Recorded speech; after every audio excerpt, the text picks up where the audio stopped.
So I don't know if you can tell, but I got attacked by yellowjackets yesterday on my ears. I had my hair in a hat, in a ponytail, so they just attacked my ears and they are so swollen. I kind of made a joke because that's what I do, and I wish I had gotten swollen right here so it was more like Botox. But anyways, I just wanted to share a little story about what happened yesterday. It was kind of intense, and honestly, I look at everything as a sign or a message, and if we don't learn from it, then maybe we don't even see it. And I got the messages out on a hike. I was with a group of girls and a little one, a 5-year-old, and it got pretty scary. So there was a point where we were kind of carving our own path on a trail on a piece of property, and we heard the little boy screaming, like terrified screaming, and he was getting attacked by yellowjackets. So there was obviously like a nest or something, that he disturbed on the path, and of course it could have been worse. It could have been something like a rattlesnake, but you're out in nature. You're out in Mother Nature and all of the elements. And it was a hot day, so we decided to go early, and time was getting the best of us because it was getting later on in the morning, late after, like towards the afternoon hours. So once we heard him screaming, we got a message from the mom that she needed an EpiPen. So in order to get our EpiPen, it was up at the car where we parked, maybe a mile straight uphill. So in typical emergency mode fashion, I booked it all the way up the hill with another girl to get her EpiPen because of an allergic reaction to bees. What I learned is that bees and yellowjackets are a little bit different. They have a different kind of venom, a different kind of poison.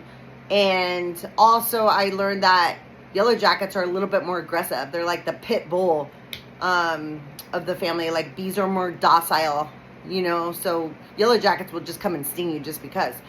And then we get our EpiPen and we come back down, and we're trying to keep our composure, and we're deciding which way to get out of there because we had kind of, pathed our trail pretty deep, and we decided how to get out of there.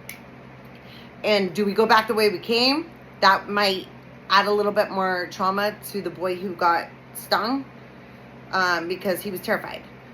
And then do we go another path because there was another trail that seemed to go along the river, which you would know where you were because you're going parallel to the river.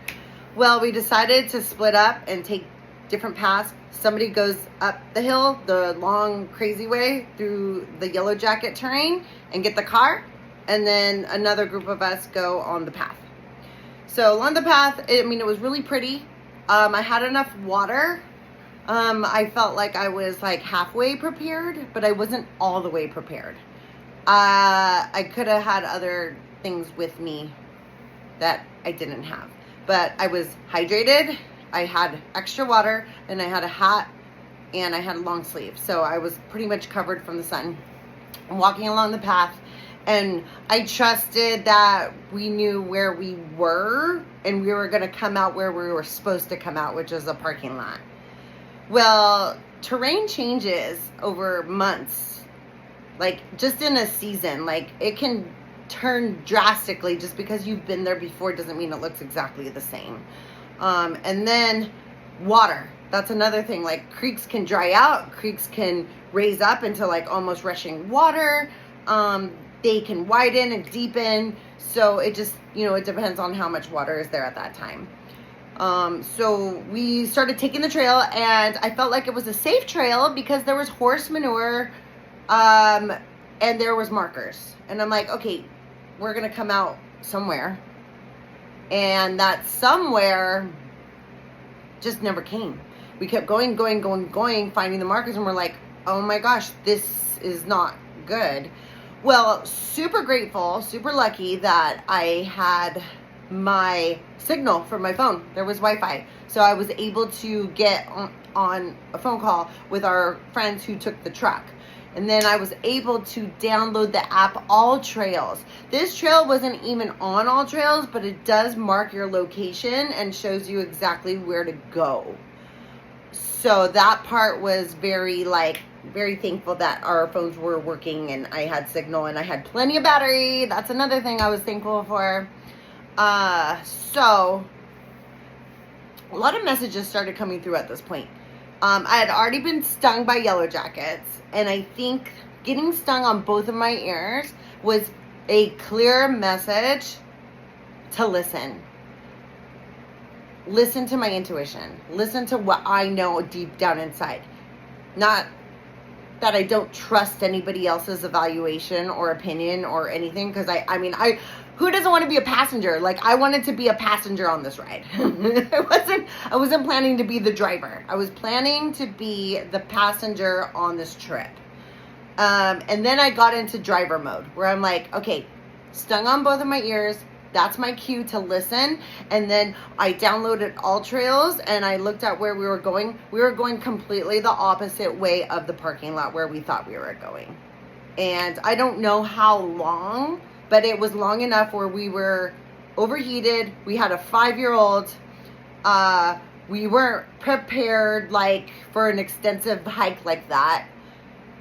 So, hindsight, there's so many different choices that we could have made. But then and there, I decided we have to backtrack. We have to go back the way we came. And there was a crossroads, but the crossroads made you cross a river. So this river was pretty deep and pretty wide. It wasn't anything that was just get your feet wet. We had to basically immerse our bodies into this creek to get over to the other side, because that's where the parking lot was. If we would have stayed on this trail, we could have made it to another parking lot, but that would have been who knows how many miles up the road. I think it was probably 5 to 10 miles up the road. That wasn't possible in the extreme heat that we were in. We had to cross this river to get to the closer parking lot according to the map.